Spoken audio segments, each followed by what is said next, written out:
Welcome back to Inside Texas with the Girl Herd. Today we have a special guest, Fozzy. Thanks for joining us today. Absolutely. I'm excited to be here. I've obviously been following along with you all's progress. And I know before we get started, I need to ask you all, since you all had your sponsorship at Academy, how do I get in on that? I need some Academy love. I need some boots. Y'all hook me up too. I Yeah. love that.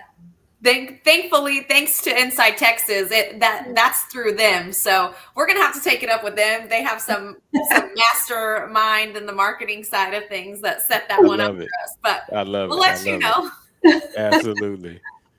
Uh, well, we can't wait to talk about our. I mean, can't wait is an interesting term to use, but talking about this weekend's game. But before we get into that, for your listeners, go to Inside Texas for all the news. Get Inside Texas for $1 your first week. As a bonus, your membership includes a complimentary year to The Athletic. All right, let's get into this.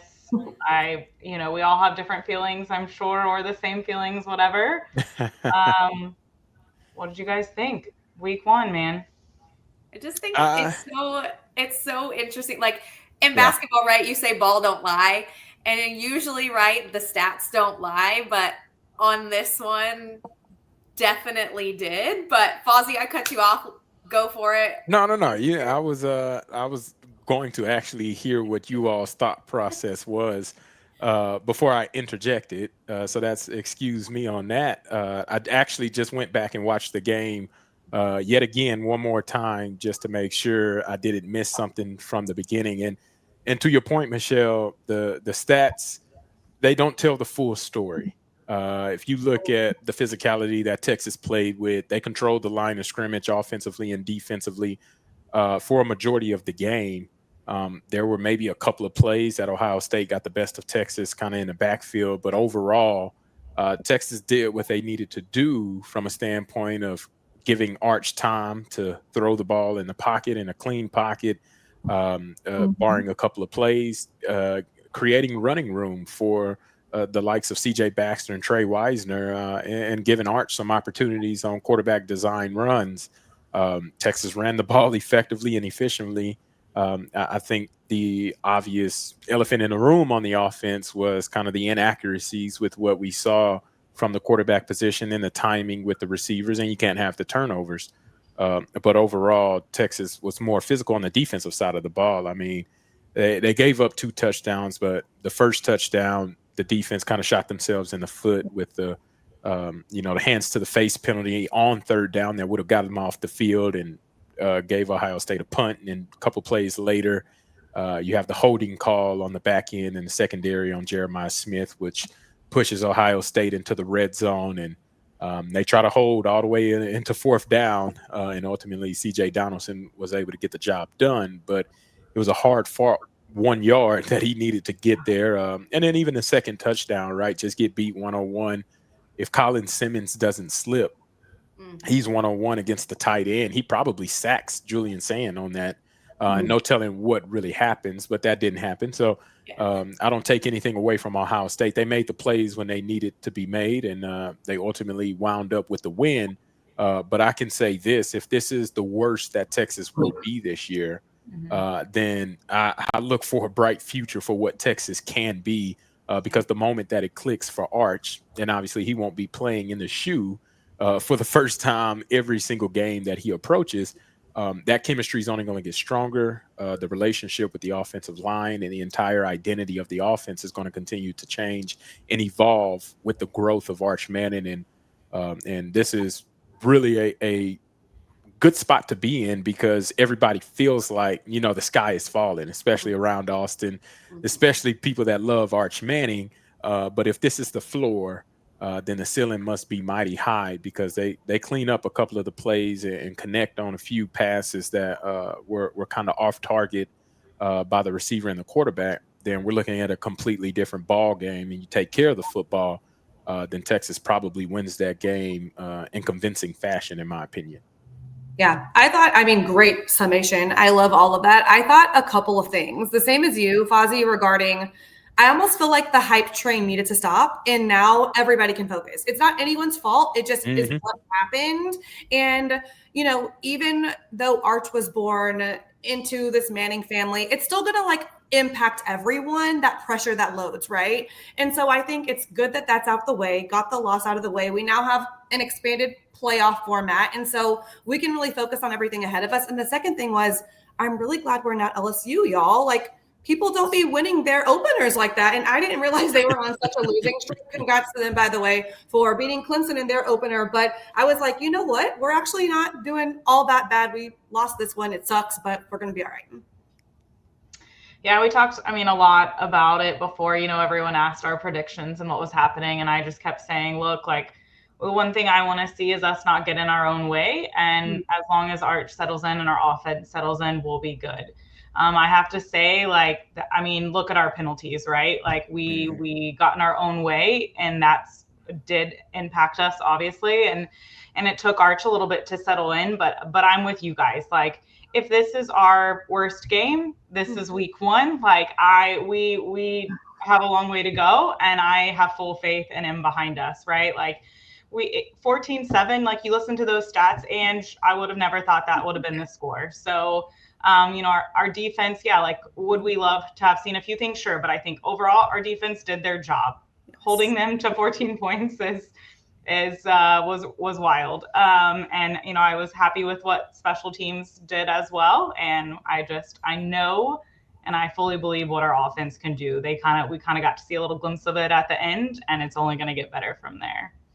Yeah, I do think it's perfect timing, right, that we have you on the show right now, Fozzy, after, right, a kind of a letdown on the offensive side of the ball of what a lot of us really expected to see from this offense coming out, and what we were hearing from fall camp, and the camaraderie and the connection that, you know, Arch and some of these receivers have. So what is the feedback from your standpoint as somebody who did play on the offensive side of the ball? Like, how do you go back in for week 2 and really kind of fine tune some of those things so that we can continue to progress in these next upcoming games and move forward with the season?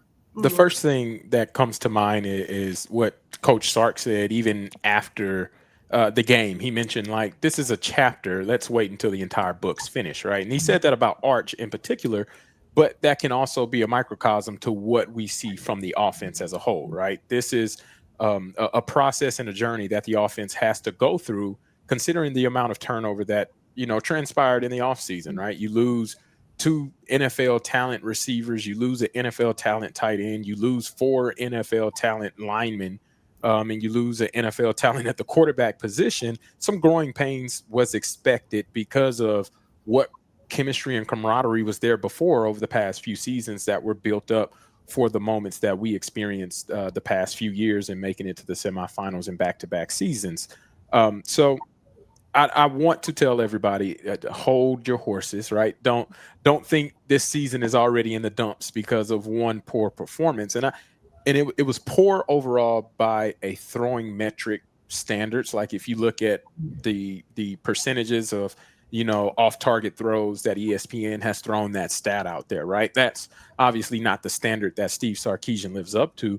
But if you look at the other things that Texas did do well, and if you look at the throws that Arch did make, I mean, even on the last drive, that money shot and cover 2 for Jack Injuries to be able to catch that on the sideline, that type of accuracy, if he can consistently dial that in, that shows you where Arch's kind of ceiling is for where this offense can go. And that's kind of what we saw from Quinn in that intermediate throwing range. But there's going and expected to be some growing pains with what we see from the offense. So for week 2, these guys already probably felt the brunt of it, right? 24-hour rule, whatever cliche you want to throw in there. Media has already bashed them. It's just truly them against the world, right? You go back to the drawing board, and remember, they only lost by 7 points. Like, we think it was a blowout. We think it was something that was an entirely unfathomable game, but they still had a chance to tie it up at the end and possibly go into overtime and win in overtime in the shoe. So It's not as bad as it seems, but at the end of the day, it does need to get corrected, because if you want to be a top team, you got to beat top teams. And that's what Texas hasn't done over the past couple of seasons. And now you go into game one, you don't want that looming over your head. Like Devin alluded to, LSU, they hadn't won an opener since they won their championship in 2019, right? You don't want that dark cloud kind of looming. But what that stat also doesn't tell you is that LSU has played top-notch competition every year since they won that national championship in 2019. So although the stat says what it does, and you want to get that monkey off of your back, you're also going up against a top-tier team, and Ohio State is a top-5 opponent. You get to sharpen your iron with what you think is one of the best in college football, and you get to truly see where you match up. Last Saturday, it wasn't the outfit that Texas wanted. And I think that is going to be the motivation and what they need to be able to add in to say, hey, okay, we're not where we want to be yet. We saw where our inefficiencies are.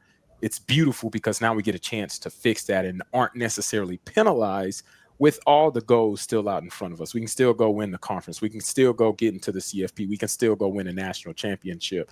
And I think that's truly the focus that the offense has to have in order to get better. And then obviously get more reps with the timing of your receivers and get more reps with the comfort of your offensive line so that everybody on that offense is feeling comfortable. Yeah, totally. I think like in terms of the big games, Fozzy, that you're mentioning, it's third down, it's fourth down, and it's red zone for us. That's the difference right now in the Ohio State and Georgia game. I saw that today on Twitter. So wanted to put that out there. That's probably going to be an area where Sark is going to be looking at.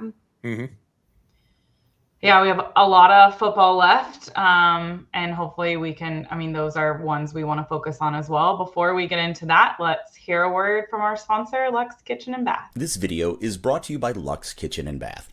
Luxe has been offering high-end kitchen and bathroom remodels for 3 generations throughout the greater Austin area.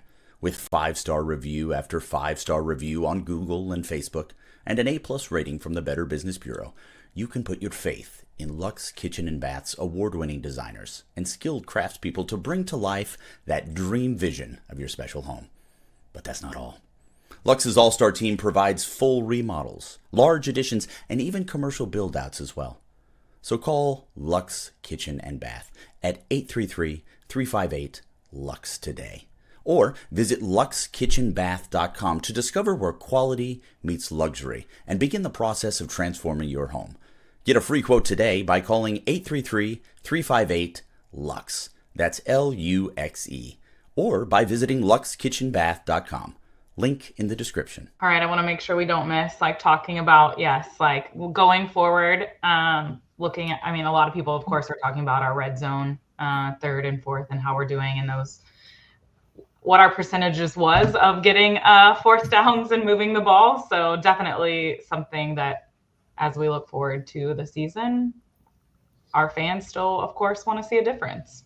Yeah, I think that's something even we've talked about, in our prediction, what we wanted to see is more efficiency in the red zone, right? That's something we had an issue with before. So we come into game 1 and it's still kind of an issue. And then 2, I think we had this conversation in the stands also, is what is the reasoning behind continuing to go for it on fourth down, not just getting points on the board, in situations like that, right? You're in a really tough environment. You do have a new quarterback, a new O-line, and you're putting, which I guess is good, right? So much confidence in them to get the ball in the end zone. But then, there's the flip side of what if, right? What if we did the 2 field goals? What if, what would have happened then, just to get some, momentum going?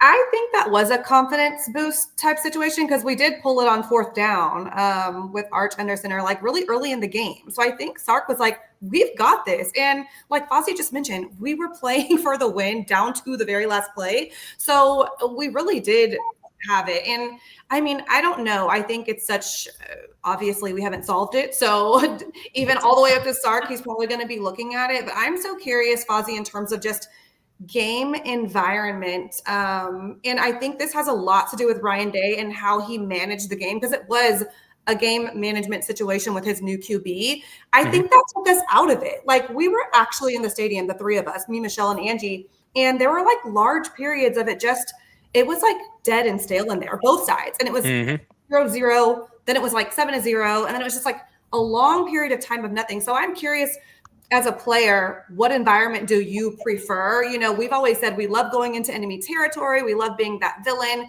And we didn't even really get to be that because the game was so quiet for many parts of the game.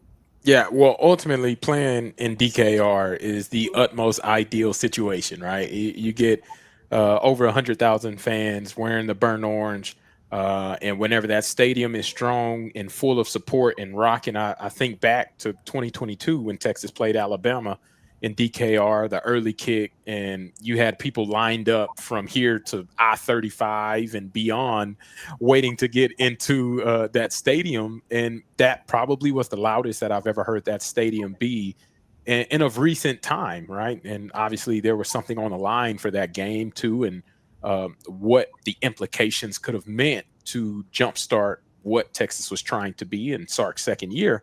And so seeing how your home crowd can really create a competitive advantage, that's something that as a player, like, hey, you thrive and you live in those moments. Now, to your point, being on the dark side is always fun too. I think back 2011, last time we played against Texas A&M before we both met up last year, like being able to hush a crowd and have them feeling like, man, I just don't know what I witnessed. And now I got to go home and sit in this funk for the next week until the next game happens. And A&M's preference until 12 years happens, right? That's the utmost feeling as a competitor, that you want to be able to create those types of opportunities in that atmosphere and really relish and shine in those moments. And that's where you kind of can create a name for yourself if you can show up big on the road and really be that go-to type of player. I want to kind of tip my hat off to a guy that was probably not even expected to contribute to this degree on Saturday, and that's Grayson Littleton. He played nickelback, played some safety, high end back there. He had 19 snaps, and I watched all 19. Dude was unbelievable, flying across the field. If that's where he is as a freshman, like, I can't wait to see the development that he has over the next 2 seasons. And big time stops, one against Jeremiah Smith, another one on Brandon Ennis, got in on a couple of tackles, another PBU late in the game, and another third down one-on-one tackle that forced Ohio State to punt the ball back to Texas to give Texas an opportunity to try to go score to tie the game up. Like, he made some big time plays on the road, and he caught attention of a lot of fans. And I think that kind of goes to show you what I was talking about. If you can kind of embrace that villain role and then kind of thrive in the chaos, then you can step up and make a name for yourself. So being at home is ideal, but that kind of inner kind of bad guy role always is there and prevalent whenever you go into enemy territory. And it's truly, you know, the Tupac lyrics, me against the world, like whatever kind of cliche quote you want to throw out there, is us versus them. We got, all those things that said. That's kind of how you have to approach it. And you don't have to worry about any external factors. It's just you and whatever else is happening. And it makes for a really cool, fun environment. Of course, if you win. If you lose, it sucks. Right. So I got to throw that in there. I love the Tupac reference. They said that's what Sark listens to whenever he does his pregame walk. So that's West Coast guy, man. He lives in it. He relishes it. He is not a fraud from that department.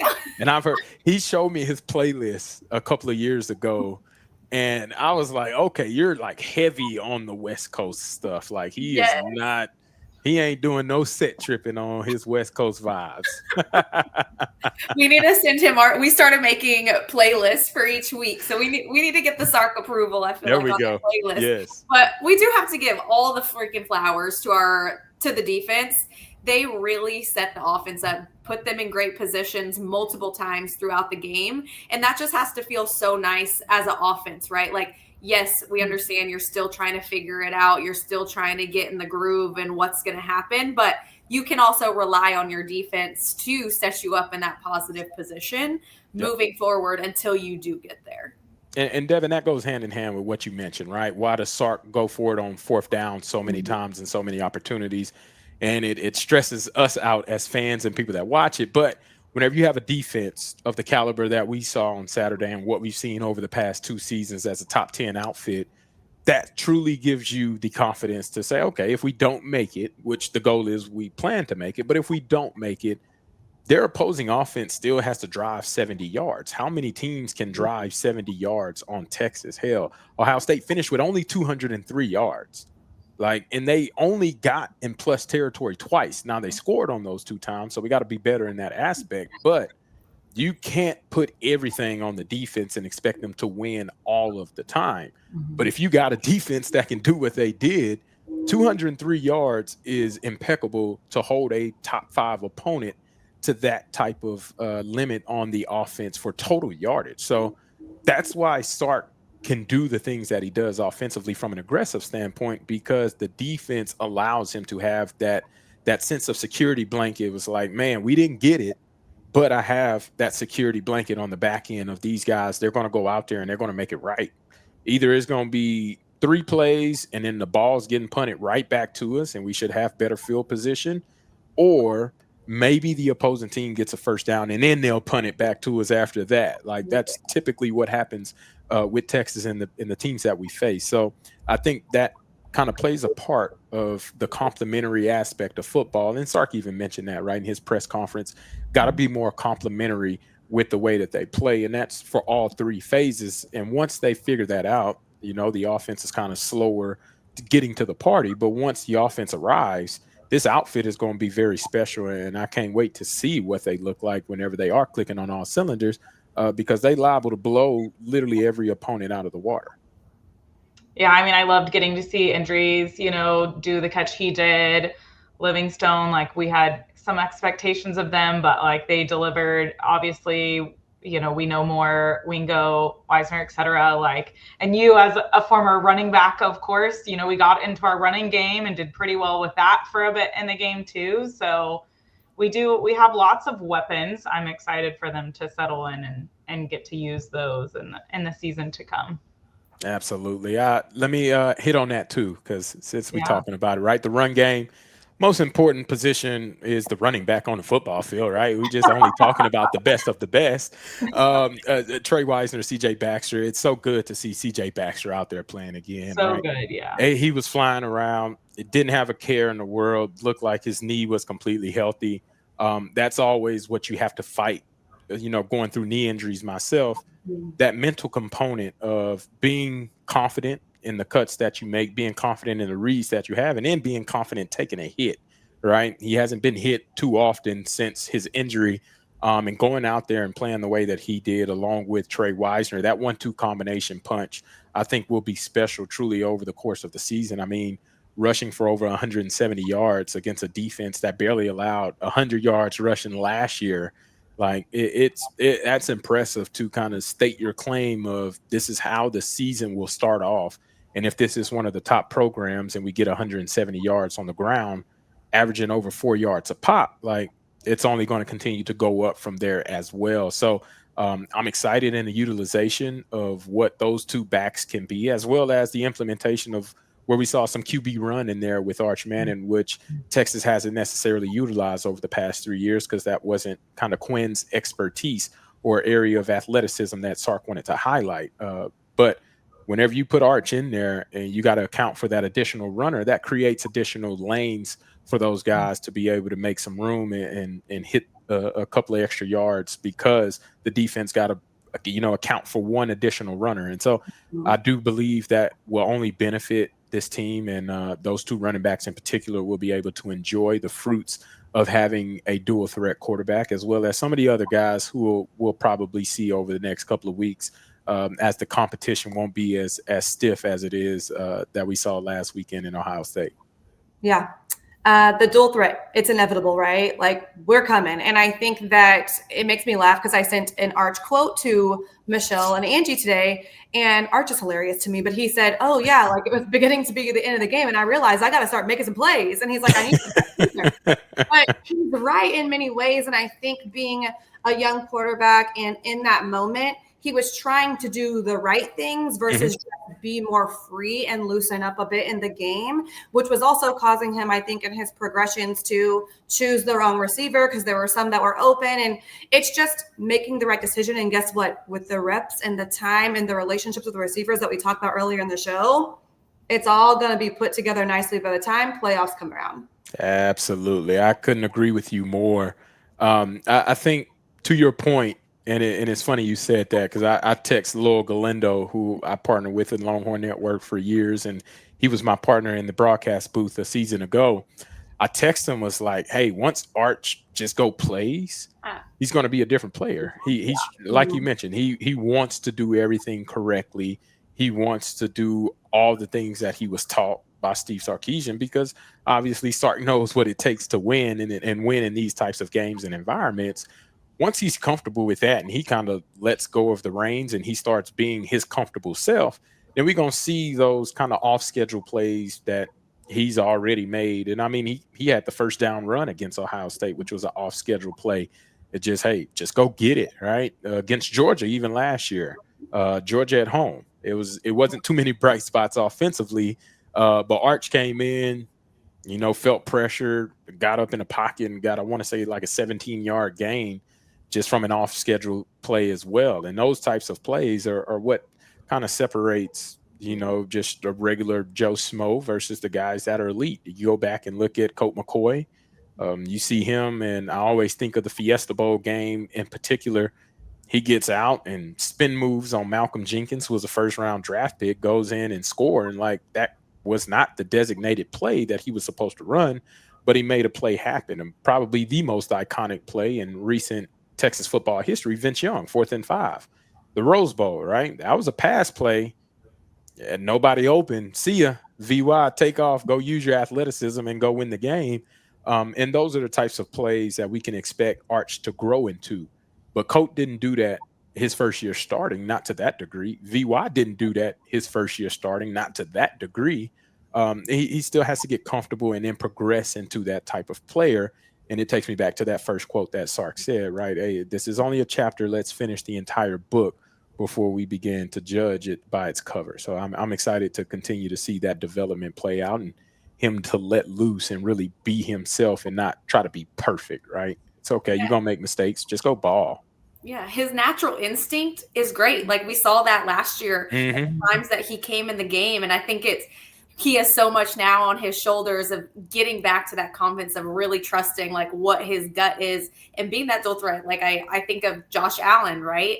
And how he's able to do it. And once he gets that comfortability and gets that back, he has the athleticism to do some really, really amazing things. And I loved at the end, right, that hurry up offense. I feel like he feels much more comfortable in that. Like the defense doesn't have the time to get set and get planned for all of these different things. And so I would love to see going forward, because we do have some other very challenging environments on the road of like getting some plays in place at the very beginning to really get him comfortable and in his element so that he can settle in. Yeah, no, that's a great point. I agree with you 100%. Yeah, we want to see what he brought last year when he was just like, I get to come in for every night, whatever, like go prove myself, like that little swagger we saw and all the things. He was having fun with it. Like, but you can't blame him. All of the lead up to this game, finally being our full-time starter, starting off in the shoe, like all the things, which is why we all know what he can do. And we're just excited to see it. The next few games will be at DKR, Fozzy, to your point. So we get to go back home and play in that environment and hopefully settle in before SEC play starts off. But thank you so much for joining us today and catching up on what happened at Ohio State. Absolutely. I appreciate you all having me. Y'all keep doing an amazing job. You always know I'm here to support me and the Third and Longhorn crew as well. We love what you all are doing, and any way we can help out, we're more than welcome to. So thank you all for having me. Thank you. We really appreciate that so much. It means a lot.